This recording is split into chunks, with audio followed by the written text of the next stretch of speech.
বাদুড়িয়া পুরসভার পুরপ্রধানের চাষের জমি থেকে মিলল বস্তা ভর্তি টাকা। এর আগে আপনারা জানেন যে তার গোপন ডেরা থেকে ৮০ লক্ষ টাকার হদিশ পাওয়া গিয়েছিল এবং সেই সঙ্গে সরকারি ত্রাণের জন্য যে ত্রিপল, সেই ত্রিপল প্রায় ৪,০০০ ত্রিপল পাওয়া গিয়েছিল তার সেই গোপন ডেরায়।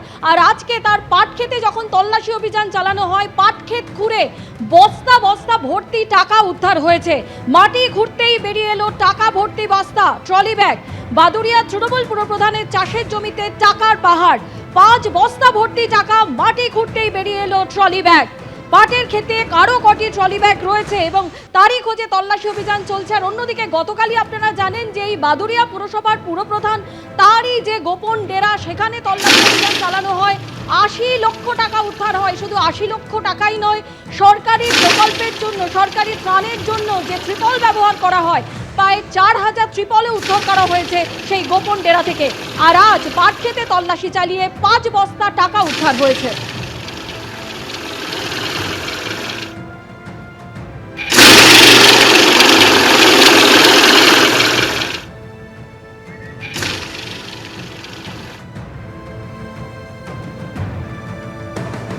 এ যেন মাটি খুঁড়তে গিয়ে সাপ নয়, মাটি খুঁড়তে গিয়ে টাকা, এবং বস্তায় বস্তায় টাকা উদ্ধার হলো। বাদুড়িয়ার যে ক্ষেতের সামনে আমরা দাঁড়িয়ে রয়েছি, পাট ক্ষেত, এখান থেকেই প্রায় ৫টি বস্তায় কিন্তু টাকা উদ্ধার হয়েছে। এবং দীপঙ্কর ভট্টাচার্য, যিনি বাদুড়িয়া পুরসভার পুরপ্রধান, তাকে গ্রেপ্তার করা হয়েছে। এবং এই হচ্ছে সেই জায়গা, পাট ক্ষেত, যেখানে আমরা এসছি। এই পাট ক্ষেতে অনেকটা আল ধরে আসার পরে এই পাট ক্ষেতের এই জায়গা, যে জায়গা এখানে দেখা যাচ্ছে গর্ত, এখান থেকেই কিন্তু বস্তায় টাকা উদ্ধার করা হয়েছে। এবং তার বাড়ি থেকে তল্লাশি অভিযান চালানোর পরে বেশ কিছু গ্যাজেট পাওয়া যায় এবং তার পরবর্তীকালে দেখা যাচ্ছিল যে তার কাছ থেকে পাওয়া গিয়েছে বেশ কিছু, তার যে কম্পিউটার সেন্টার, সেখান থেকে পাওয়া গিয়েছে ৮০ লক্ষ টাকা। তাকে জিজ্ঞাসাবাদের পর তাকে ইতিমধ্যে হেফাজতে পাওয়া গিয়েছে ৬ দিনের। এবং দেখা যাচ্ছে যে মাঠের যে জায়গায় আমরা দাঁড়িয়ে আছি, এখানে বিভিন্ন জায়গায় এই যে গর্ত করা হয়েছে, দেখা যাচ্ছে কতটা গর্ত রয়েছে। এবং এখানে একেবারে পরিকল্পনা করে বস্তার মধ্যে টাকা ভর্তি করে এখানে রাখা হয়েছিল। বাদুড়িয়ায় এই ঘটনায় প্রথম, মানুষ তো অবাক হয়ে যাচ্ছে, এখানকার লোকাল জনগণও জানে না। দেখতে দেখতে মানুষ অবাক হয়ে যাচ্ছে যে কি করে হলো এ।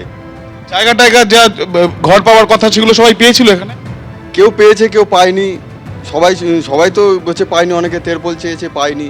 এই তো হয়েছে এত টাকা, মানুষ তো পাগল হয়ে যাচ্ছে যে দেখি এত টাকা কোথা থেকে এলো।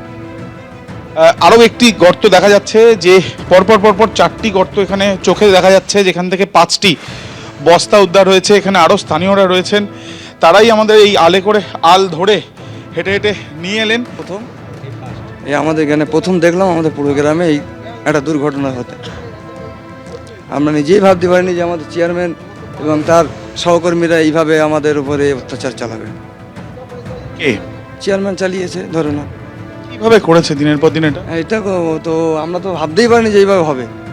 আমাদের তো আশা ছিল যে ও লোক ভালো করবে, কিন্তু তার মধ্যে যে লোক এই অবস্থা করবে আমরা তো ভাবতেই পারি। যেমনটা স্থানীয়রাও বলছেন যে এই যে ঘটনা ঘটবে সেটা তারা আগে থেকে অনুমানও করেননি। এবং দেখা যাচ্ছে যে আরও একটি গর্ত, এবং এই গর্তের ভেতরেই টাকা রাখা ছিল। এবং এই যে টাকা রাখা হয়েছে সেই বিষয় নিয়ে কোনো রকম আন্দাজই ছিল না, এমনটাই জানাচ্ছেন স্থানীয়রা।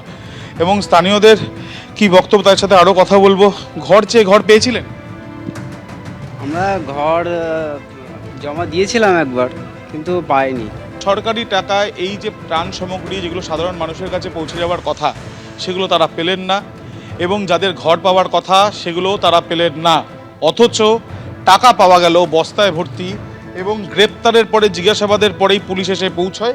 এবং একেবারে ঠিক যে প্রধান যে রাস্তা রয়েছে বাদুড়িয়ার, যে রাস্তা দিয়ে আমরা এলাম, সেই রাস্তা থেকে কমপক্ষে ৩ কিলোমিটার ভেতরে, এবং একেবারে পাট ক্ষেত, চারিদিকে দেখলেই কিন্তু বোঝা যাবে। স্বপন মজুমদার, আমার ক্যামেরা পার্সনকে বলছি দেখানোর জন্য, পুরোপুরি পাট ক্ষেত এবং এক মানুষ সমান উঁচু এই পাট ক্ষেতের, কিন্তু এই ক্ষেতের বিভিন্ন পাতা এবং ডালগুলো, এবং সেইখান থেকে দাঁড়িয়ে এমন জায়গাকে বেছে নেওয়া হয়েছে যাতে কেউ কোনো সন্দেহ না করে। এবং এখানেই এইভাবে টাকা রেখে দেওয়া হয়েছিল। ইতিমধ্যে এনফোর্সমেন্ট ডিরেক্টরেটের তরফ থেকে এই বিষয় নিয়ে খোঁজ শুরু করা হয়েছে। তবে প্রশ্ন থাকছে এটাই যে তৃণমূল নেতার এতটাই দৌরাত্ম্য যে সাধারণ মানুষ সাহায্য চেয়ে তার কাছে পাননি। সাধারণ মানুষের টাকা যেগুলো বস্তায় করে এই মাটির ভেতরে মাটি খুঁড়ে রেখে দেওয়া হচ্ছিল। যদি এটা তার নিজের টাকা থাকে, যদি বৈধ কাগজ থাকে, বা যদি এটা তার নিজেরই টাকা থাকে, তাহলে কেন মাঠের মধ্যে মাটি খুঁড়ে এই টাকা রেখে দিতে হবে? এই প্রশ্ন থাকছে। পুলিশের তরফ থেকে খতিয়ে দেখা হচ্ছে। 6 দিনের হেফাজতে ইতিমধ্যে ওই নেতাকে নেওয়া হয়েছে। তৃণমূলের এই নেতার সঙ্গে শুধু কি তিনি নিজে জড়িত, নাকি তাই এই টাকা রাখার পেছনে অন্য কেউ জড়িত? এই টাকার উৎস কি, খোঁজ চালাচ্ছে তদন্তকারীরা। ক্যামেরা স্বপন মজুমদারের সাথে আবির দত্ত, এবিপি আনন্দ।